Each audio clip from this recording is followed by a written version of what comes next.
ಕಾಂಡವವನ. ಒಂದು ಸಲ ದೀರ್ಘಕಾಲ ಯಜ್ಞ ನಡೆಸಿದ್ರಿಂದ ಅಗ್ನಿದೇವರಿಗೆ ಅಜೀರ್ಣ ಉಂಟಾಗುತ್ತೆ. ಅದಕ್ಕೆ ಪರಿಹಾರವಾಗಿ ಕಾಂಡವ ದಹನ ಮಾಡಿದರೆ ಆರೋಗ್ಯ ಚೆನ್ನಾಗಿರುತ್ತದೆ. ಆದರೆ ಇಂದ್ರನ ಕಾರ್ಯವನ್ನು ಮಾಡಲು ಬಿಡ್ತಾ ಇಲ್ಲ. ಯಾಕೆ ಅಂತಂದರೆ ಅವನ ಸ್ನೇಹಿತನಾದ ತಕ್ಷಕನು ಅಲ್ಲಿಯೇ ಇರುವನು. ಆದ್ದರಿಂದ ಅಲ್ಲಿ ಮಳೆಯನ್ನು ಸುರಿಸುತ್ತಿರುವನು.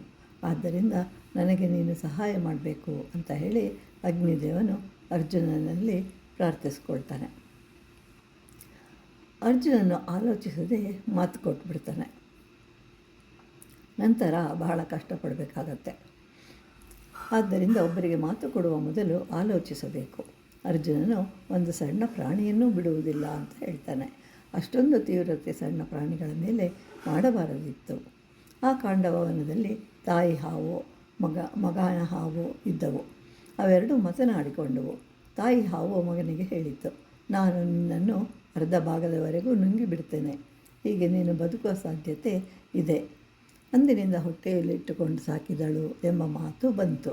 ಹಾಗೆ ರೆಕ್ಕೆಗಳು ಇದ್ದ ಹಾವುಗಳ ಮೇಲೆ ಹಾರಿತು. ಆದರೆ ತಾಯಿ ಹಾವು ಸಾವನ್ನಪ್ಪಿತು. ಅಶ್ವಸೇನನೆಂಬ ಹಾವು ಮುಂದೆ ಕರ್ಣನ ಬತ್ತಳಿಕೆಯನ್ನು ಸೇರಿತು. ಅದೇ ನಾಗಾಸ್ತ್ರ. 17 ದಿನಗಳ ಯುದ್ಧದಲ್ಲಿ ಅರ್ಜುನನಿಗೆ ನೋವುಂಟಾಯಿತು.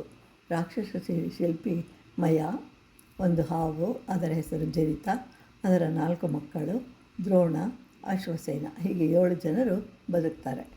ಅಶ್ವಸೇನನು ಮೇಲೆ ಹಾಕ್ತಾನೆ. ಆಗಲೇ ಅರ್ಜುನನು ನೋಡಿ ಅದಕ್ಕೆ ಬಾಣವನ್ನು ಬಿಡ್ತಾನೆ. ಆಗ ಅಶ್ವಸೇನನ ಬಾಲ ಕತ್ತರಿಸಿ ಹೋಗುತ್ತೆ. ತಾಯಿ ಹಾವು ಕೆಳಗಡೆ ಬೀಳುತ್ತೆ. ಬೆಂಕಿಯಲ್ಲಿ ಸುಟ್ಟು ಹೋಗುತ್ತೆ. ಅರ್ಜುನನು ಅದನ್ನು ಕೊಲ್ಲದೇ ಇರಬಹುದಿತ್ತು. ಅನಾವಶ್ಯಕವಾಗಿ ಕೊಲ್ತಾನೆ. ಹೀಗೆ ಜರಿತ ಎಂಬ ಸರೀಸೃಪ, ಅದರ 4 ಮಕ್ಕಳು ದ್ರೋಣ ಮತ್ತು ಅಶ್ವಸೇನ ಎಂಬ 7 ಜನ ಮಾತ್ರ ಉಳಿದುಕೊಳ್ತಾರೆ. ಕುರುಕ್ಷೇತ್ರ ಯುದ್ಧದಲ್ಲಿ ಕೌರವರ 11 ಅಕ್ಷೋಹಿಣಿ ಸೈನ್ಯ, 7 ಪಾಂಡವರ ಸೈನ್ಯ ಎಲ್ಲವೂ ನಾಶವಾಗಿ ಕೊನೆಗೆ ಉಳಿದವರು 5 ಜನ ಪಾಂಡವರು, ಶ್ರೀಕೃಷ್ಣ ಮತ್ತು ಸಾತ್ಯಕಿ.